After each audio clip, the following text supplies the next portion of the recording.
ಒಂದು ಮಾತಾಡಿದ್ರು ಆಡಿದಿರಾ? ಅದ್ಯಾವ್ದೋ big boss ಅಂತೆ, ಅದನ್ನ ನಡೆಸ್ತಾ ಇರೋದಕ್ಕೆ ಅಲ್ಲಿ ಹೋಗಿ ನೀವು ಬೀಗ ಹಾಕಿಸ್ತೀರಿ. ಅದಾದ್ಮೇಲೆ ಬಂದ್ಬಿಟ್ಟು ಬೀಗ ಹಾಕ್ಸಿದವ್ರೆ ನಾನೇ ಬಹಳ ಇದು ಏನೋ ಸೇವಿಯೇನೋ ಅನ್ನೋ ತರದಲ್ಲಿ ಬಂದು ಪೋಸ್ಟ್ ಕೊಡ್ತೀರಿ. ಇದು ಬಿಟ್ರೆ ಏನ್ ಮಾಡ್ತಾ ಇದ್ರಿ ಸಿದ್ದರಾಮಯ್ಯನವ್ರು? ನೀವಾದ್ರೂ ಏನ್ ಮಾಡ್ತಾ ಇದ್ರಿ? ಏನ್ ನಿಮಗೆ ಅಂತ ಕಾರಣ ಇಲ್ದಂಗ ಆಗೋಯ್ತಾ? ಸಮಾಜವಾದಿ ಹಿನ್ನೆಲೆಯಿಂದ ಬಂದು ಕಾಂಗ್ರೆಸ್ಸಿಗೆ ಹೋದಾದ ಕೂಡಲೇ ನಿಮ್ ಒಳಗಡೆ ಇರುವಂತ ಸಂವೇದನೆ ಕಳ್ಕೊಂಡಿದ್ದೀರಾ ಸರ್. ಏನಾಗಿದೆ ಮೈಸೂರಲ್ಲಿ? ಏನ್ ನಿಮಗೆ ಸೆಲ್ಯೂಟ್ ಹೊಡೆಯೋದಕ್ಕೆ ಪೊಲೀಸನ್ನ ಇಟ್ಕೊಂಡಿದ್ದೀರಾ ನೀವು? ಪೊಲೀಸ್ ಇಲಾಖೆಗೆ ಫ್ರೀ ಹ್ಯಾಂಡ್ ಕೊಡಿ, ಅವ್ರು ಮಾಡ್ತಾರೆ, ಒಳ್ಳೆ ಕೆಲಸ ಮಾಡ್ತಾರೆ, ಕಾನೂನು ರಕ್ಷಣೆ ಮಾಡೋಕೆ ಅವ್ರ ಕೈಲಿ ಆಗುತ್ತೆ. ಆದ್ರೆ ನಿಮ್ಮನ್ನು ಬರೀ ನಿಮಗೆ ಪ್ರೋಟೋಕಾಲ್ ಕೊಡೋದಕ್ಕೆ ನಿಮ್ ಮಕ್ಕಳು ಮರಿನೆಲ್ಲ ಕರ್ಕೊಂಡೋಗಿ ದಸರಾ ನೋಡ್ತಾ ಇದ್ರೆ ಪೊಲೀಸರು ಕಾಯ್ಕೊಂಡು ನಿಂತಿರ್ಬೇಕು. ಆ ಕೆಲಸಕ್ಕೆ ಇವತ್ತು ಬಳಸ್ತಾ ಇದ್ದಾರೆ. ಇದೊಂದು ಕರ್ನಾಟಕದಲ್ಲಿ ಇದೊಂದು ಜನ ವಿರೋಧಿ ಸರ್ಕಾರ ಇದೆ. ಇವತ್ತು ಆಡಳಿತ ವ್ಯವಸ್ಥೆನ ಒಂದು ಲೂಟಿ ಮಾಡೋದಕ್ಕೆ ಮತ್ತು ತಮಗೆ ಸೆಲ್ಯೂಟ್ ಹೊಡ್ಸ್ಕೊಳ್ಳೋದಕ್ಕೆ ಇಟ್ಕೊಂಡಿದ್ದಾರೆ. ಅದ್ರ ಜೊತೆಗೆ ನಮ್ಮ ಪೊಲೀಸ್ ಇಲಾಖೆನಲ್ಲಿ ಈ MLAಗಳ ಕಾಟ, ಒಂದೊಂದು ಸ್ಟೇಷನ್ ಅಲ್ಲಿ 50 ಲಕ್ಷ 60 ಲಕ್ಷ 1 ಕೋಟಿ ವಸೂಲಿ ಮಾಡ್ತೀರಿ ನೀವು. MLAದು ಮಿನಿಟ್ ತರಬೇಕಾದ್ರೆ ಅವನಿಗೆ ಟ್ಯಾಕ್ಸ್ ಕಟ್ಟಬೇಕು. ಇಲ್ಲೊಬ್ರು ಟ್ರಾನ್ಸ್ಫರ್ ಮಿನಿಸ್ಟರ್ ಇದ್ದಾರೆ, ಚೀಫ್ ಮಿನಿಸ್ಟರ್ ಮಗ ಯತೀಂದ್ರ ಟ್ರಾನ್ಸ್ಫರ್, ಇವರು ವರ್ಗಾವಣೆ ಖಾತೆ ಸಚಿವರು. ಇವರು ಯಾವ ವರ್ಗಾವಣೆ ಆಗ್ಬೇಕು ಅಂದ್ರೆ ಯತೀಂದ್ರ ಹತ್ರ ಹೋಗ್ಬೇಕು. ಹಾಗಾಗಿ ಅಲ್ಲಿಗೆ ಹೋಗ್ಬೇಕು, ಅಲ್ಲಿ ಟ್ಯಾಕ್ಸ್ ಕಟ್ಟಬೇಕು. ನಿಮ್ ಬರೀ ಕಲೆಕ್ಷನ್ ಅಷ್ಟೇನಾ?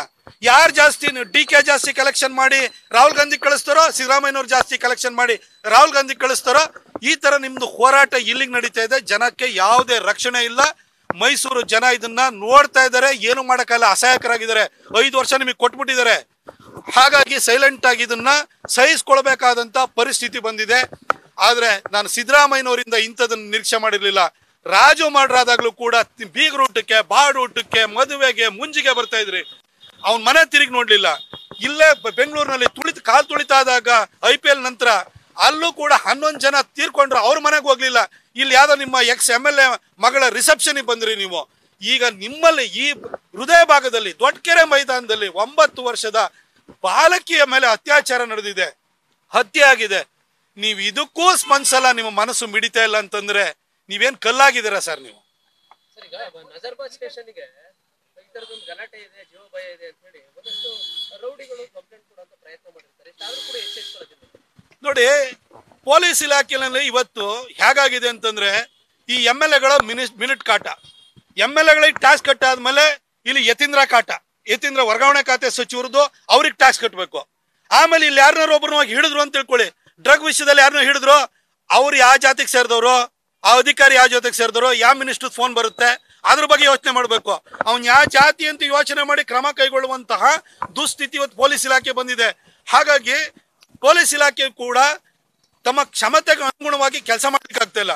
ಆಮೇಲೆ ದಸರಾ ಅಂತ ಹೇಳಿ ಪ್ರಾಧಿಕಾರನು ಮಾಡಾಗೋಯ್ತು. ಪ್ರಾಧಿಕಾರ ಮಾಡಾದ್ಮೇಲೂ ಕೂಡ ಪೊಲೀಸರ ಸ್ಥಿತಿ ನೋಡಿ, ಪಾಸ್ಗಳು ಸೀಟಿಗಿಂತಲೂ ಜಾಸ್ತಿ ಪಾಸನ್ನ ನೀವು ಪ್ರಿಂಟ್ ಹಾಕ್ತೀರಿ, ಅಲ್ಲಿ ಹೋದ್ರೆ ಪೊಲೀಸ್ ಬೈತಾರೆ, ಒಳಗಡೆ ಬಿಡಕ್ಕೆಲ್ಲ ಸೀಟ್ ಫುಲ್ ಆಗಿದೆ ಅಂತ ಹೇಳ್ಬಿಟ್ಟು. ಪೊಲೀಸರು ಏನ್ ಮಾಡಕ್ಕಾಗುತ್ತೆ?